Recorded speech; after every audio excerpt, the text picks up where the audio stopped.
Every creation story you've ever heard is about a maker and the thing that is made. A God who speaks a world into existence. What if the truest story of creation isn't about a command, but a consequence? If everything, you, me, this entire universe, is the inevitable, spontaneous result of a single perfect unity becoming lonely? Chapter 42 of the Tao Te Ching. The Tao gives birth to one. One gives birth to two. Two gives birth to three. Three gives birth to the 10,000 things. The 10,000 things carry yin and embrace yang. They achieve harmony by blending these energies. What people hate, to be orphaned, widow, and destitute, is what kings and lords call themselves. So sometimes a loss is a gain. Sometimes a gain is a loss. What others teach, I also teach. A violent person will not die a natural death. I will make this the father of all my teaching. This chapter is a Taoist creation story, but it's not a myth from the past. It's a law of physics and a guide for living. Let's unravel it. The Tao gives birth to the One.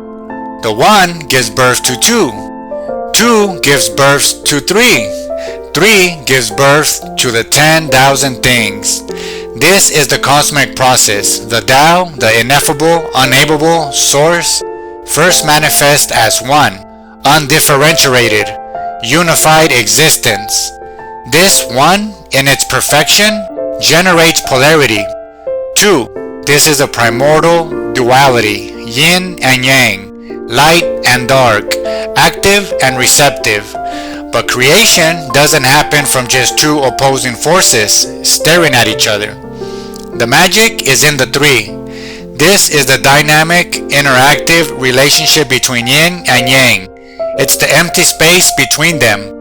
The tension, the dance. From this relationship, this fertile tension, everything becomes possible. The 10,000 things, all of manifest reality, burst forth from this interplay. The 10,000 things carry yin and embrace the yang. They achieve harmony by blending these energies. This is the operating manual for existence. Nothing is purely one thing. A mountain, seemingly solid, yang, contains caves and valleys, yin. A leader, assertive yang, must have deep listening skills, receptive yin. True power, true health, and true creativity come from this dynamic balance, not from the victory of one force over the other. The second half of this chapter is the brutal practical application.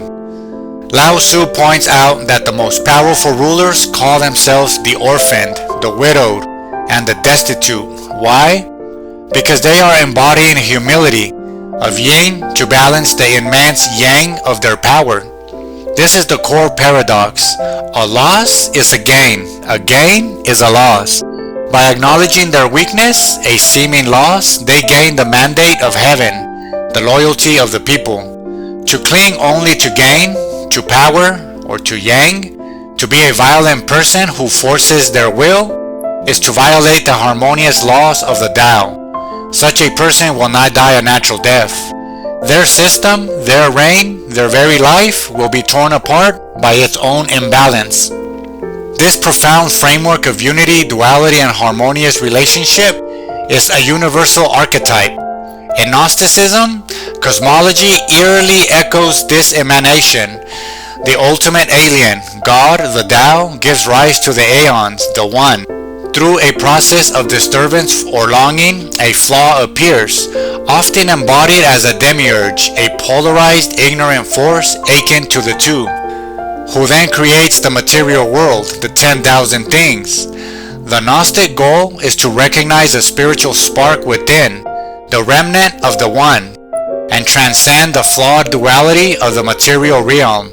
Buddhism, the core Buddhist doctrine of dependent origination, is a parallel process. It states that all phenomena arise based on cause and conditions.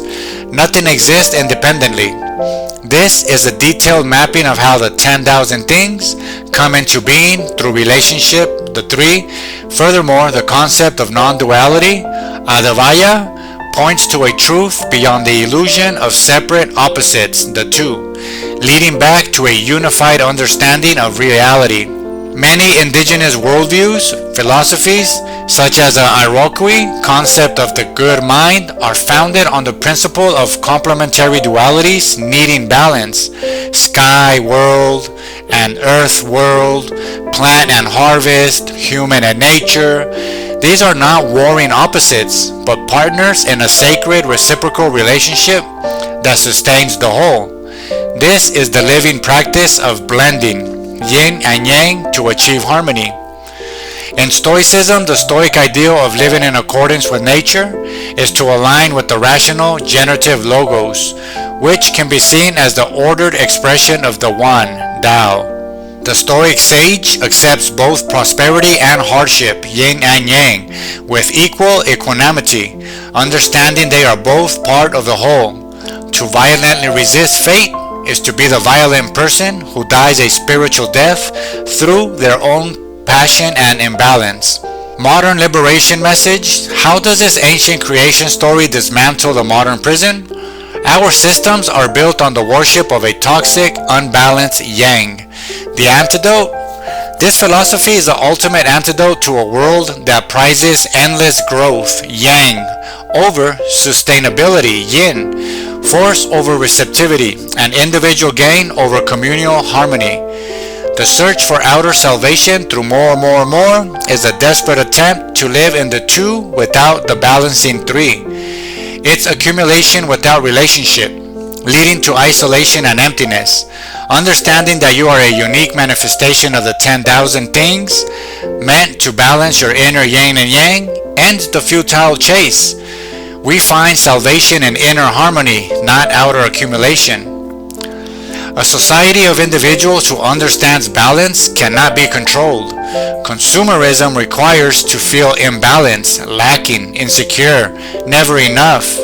Manipulative leaders require a population that sees the world in simplistic, warring dualities: us versus them, good versus evil.